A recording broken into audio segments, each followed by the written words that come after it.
Bonsoir et bienvenue dans cette nouvelle édition de l'Info Soirée. Nous sommes lundi 15 février. Voici les titres. 4 Port-Louisiens seront inculpés pour le meurtre de Manan Fakou demain. Une moto similaire à celle utilisée par les tireurs saisie, de même qu'un camion. La MCIT dans l'attente d'une confirmation du FSL. Drame au domaine de Chazal, la famille d'Akhilesh Gopal Singh compte entamer des poursuites. Les employés bientôt interrogés par la police. Enquête judiciaire sur la mort de Subramanian Krishnan, le bureau du DPP souhaite voir à la barre Yogita Sominaden, Deepak Bonomali et Vinay Appana. Private prosecution pour emploi fictif allégué contre Yogita Sominaden, la police sommet de boucler l'enquête d'ici ce vendredi. Culture, Roméo et Juliette de la troupe Théâtralis à découvrir ce mercredi. Nouveau développement dans l'enquête sur le meurtre de Manan Fakou. 4 suspects arrêtés par la MCIT ce lundi pour cette affaire qui remonte au 20 janvier dernier à Beaubassin. Il s'agit d'habitants de Vallée-Piteau, Kanyolof et Vallée des Prêtres. Une camionnette a été saisie par la MCIT, de même qu'une motocyclette similaire à celle utilisée par les tireurs. Leurs maisons ont été perquisitionnées, 2 casques intégraux et des blousons ont aussi été retrouvés. Les 4 suspects passeront la nuit en cellule et comparaîtront devant la justice demain sous une accusation provisoire de meurtre. Ravish Passonou chez Adjadou. C'est sur la base de certaines indications et vérifications des caméras SafeCity que la MCIT a perquisitionné les domiciles des suspects aux petites heures ce matin. À Vallée-Piteau, les policiers sont tombés sur une motocyclette de couleur noire ressemblant à celle utilisée par les 2 tireurs dans la nuit du mercredi 20 janvier dernier à Beaubassin. Les caméras SafeCity de Beaubassin ont également révélé la présence d'une camionnette de couleur blanche à l'allure louche qui circulait dans la région. Les limiers étudient actuellement l'hypothèse que la camionnette aurait été utilisée pour transporter la motocyclette après qu'un des motocyclistes ait tiré sur Manan Fakou. Donc impossible pour que les caméras la repèrent sur la route. La camionnette, de même que la motocyclette, ont été examinées par la Scene of Crime Office et le Forensic Science Laboratory pour essayer de détecter des fragments de balles. Et l'ADN des suspects ont été également prélevés. L'enquête se poursuit sous la supervision de l'assistant surintendant de police Vikash Sibarat.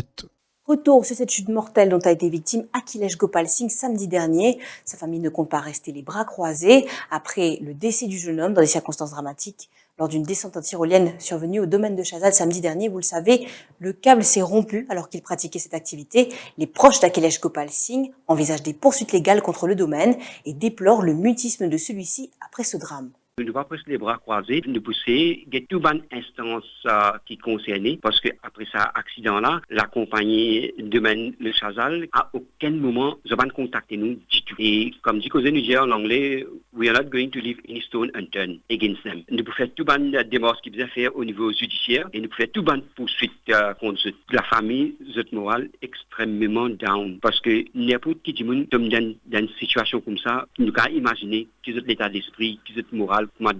Du côté de la police, on soutient que l'enquête avance. L'inspecteur Shiva Koten du Police Press Office soutient que les interrogatoires des employés du domaine auront lieu sous peu et qu'un rapport d'expertise est attendu. Eh bien, l'enquête fait commencer. L'incident, c'est samedi dernier, donc nous avons auditionné un témoin, surtout un qui est prêt avec la victime, et aussi nous visons un statement d'un employé qui opère normalement sa tyrolienne là. Nous pouvons aussi prendre le statement de monde qui est responsable de sa centre de référation là. Et la police, normalement, nous visons faire ce qu'on appelle une examination of the spot.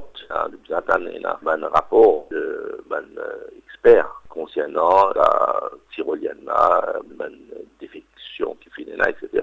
La direction de l'Initiative Partners Limited, gérante du domaine de Chazal, a répondu à travers un communiqué émis aujourd'hui. Elle précise avoir enclenché le protocole de secours dès le moment du drame jusqu'à l'arrivée du SAMU. La direction souhaite également préciser qu'elle fera tout son possible afin de faire la lumière sur ce drame et qu'elle collabore pleinement avec l'enquête policière en cours. Vu les circonstances, la décision a été prise de fermer le domaine jusqu'à ce que l'enquête soit aboutie. Selon Incentive Partners Limited, le matériel technique est régulièrement vérifié selon un cahier des charges bien établi et a tout le temps opéré selon des normes strictes de sécurité. Elle présente ainsi ses condoléances à la famille endeuillée. Nous nous retrouvons après cette courte page de pub.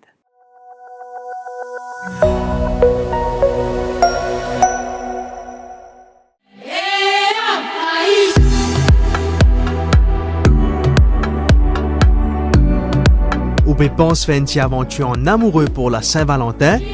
Vin profite Lovers Quad Specials dans Safari au Casella Nature Parks dans un cadre romantique. Pour vos réservations, faites le 401 65 00 401 65 00. Votre lunch pack vous est offert. Lovers Squad Special, c'est jusqu'au 28 février au Casella Nature Parks.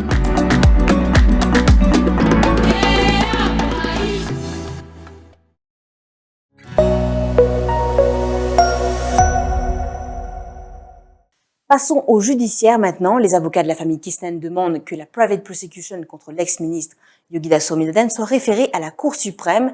C'est ce qui ressort des plaidoiries des avocats de la famille Kisnen, soit Sanjeev Tilakdari et Shakil Mohamed devant le tribunal de Port-Louis aujourd'hui. La validité de l'accusation provisoire contre l'ancien ministre du Commerce était au cœur des débats.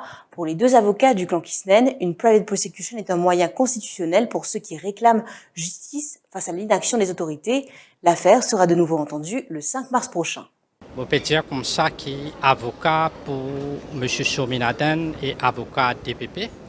Je ne fais ce qu'on appelle abstraction complète.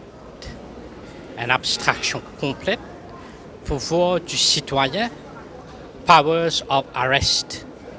Et moi aussi, je reproche de mon argument. Un argument, submissions in law, qui se amène aucune la loi, ni aucune décision de la Cour pour dire que sa private prosecution là, sa provisional charge là, et n'a qu'empêchement pour un citoyen loge private prosecution, loge provisional charge.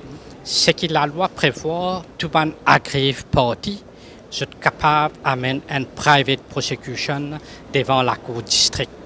Et ce droit-là, il existait depuis 1888.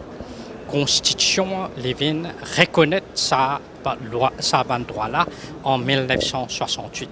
Le seul argument que M. Goulboul et M. Bokesena pour M. Sominaden, c'est de dire aux magistrats pas accepter ça parce qu'ils jamais dans le passé pas fin faire. Vous êtes d'accord, moi, que en tant qu'argument, il y a un argument très faible. Ce n'est pas parce qu'ils n'ont pas fait faire quelque chose dans le passé qu'ils ne sont pas capables de faire. Ou pas pour faire quelque chose si la loi empêche de faire. Mais il n'y a aucune loi qui empêche nous de faire. Nous finissons penser que quand nous arrivons à la croisée des chemins, nous remarquons que jusqu'à l'heure, l'enquête par M. Sominaden n'a pas encore donné jusqu'à l'heure. C'est la première fois, moi, je me trouvais qu'il y a un point de droit soulevé par un avocat dans une station de la police, au Central CID. Et Central CID besoin de prendre un avis légal, est-ce qu'il besoin d'une enquête ou non. Pour moi, je pensais qu'il l'enquête bien faire. Si M. Yogida Sominaden refuse de l'enquête et garde ce droit de silence, c'est ce droit. Mais la police bien questionne lui. Chaque question, il a envie de garder ce droit de silence, pas de problème. Dis-moi, il y a un droit de silence. La Constitution de nous ça. Mais l'enquête bien faire. Non seulement la police a un droit de faire l'enquête, mais la police a une obligation de faire l'enquête quand il y a une déclaration. Et plus tôt ce matin, le représentant du bureau du directeur des poursuites publiques, l'acting principal state counsel, Raim Tajuddin, a réclamé que l'enquête policière sur l'affaire d'emploi fictif allégué contre Yogida Sominaden soit bouclée d'ici ce vendredi. L'avocat de Simla Kisnen, Rama Valaiden, dit attendre de pied ferme ces développements du côté de la police. Et moi, je demande le DPP, quel est le stand et à la suite la lettre qu'il nous finit envoyer. Et le DPP nous répond à la question, le représentant du DPP nous répond à la question et il dit que le bureau du DPP il dit complète toute l'enquête à la police by Friday 19, c'est-à-dire ce vendredi. Donc pour nous, le débat continue et nous attendons le développement vendredi 19.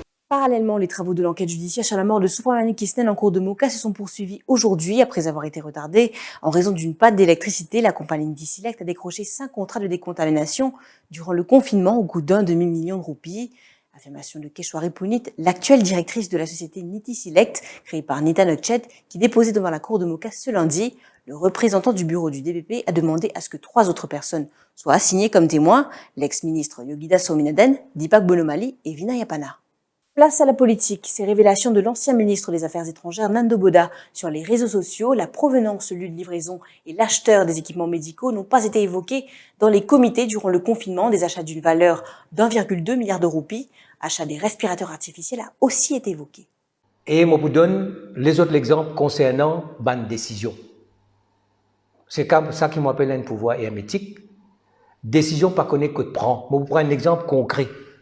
Nous finançons 1,2 milliard de roupies d'équipements et de médicaments pour le Covid-19. Le comité national présidé par le Premier ministre nous fait discuter toutes affaires.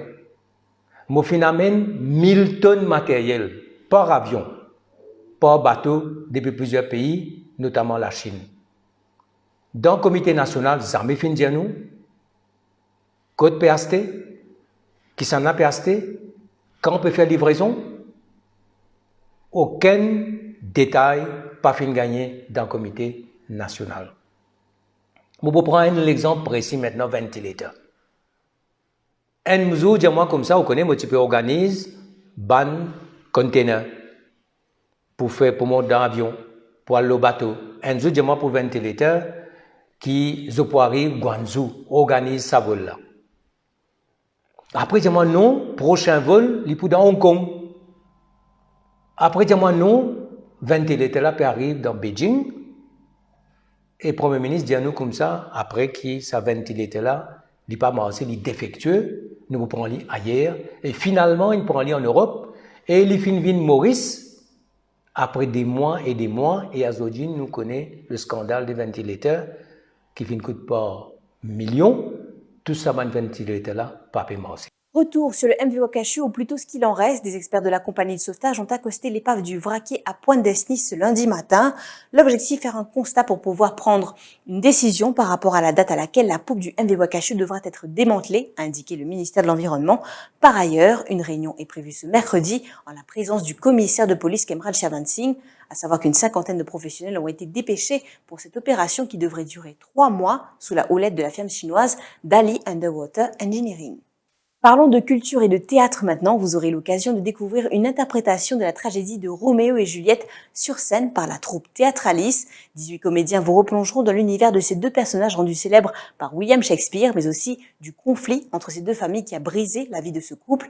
Une scène jouée en français que vous pourrez découvrir au Codan Hot Center à partir de ce mercredi 17 février jusqu'au jeudi 18 février où 3 séances sont disponibles dès le matin. Ce qui nous amène à la fin de cette édition de l'Info Soirée. Merci de l'avoir suivi. Bonne soirée.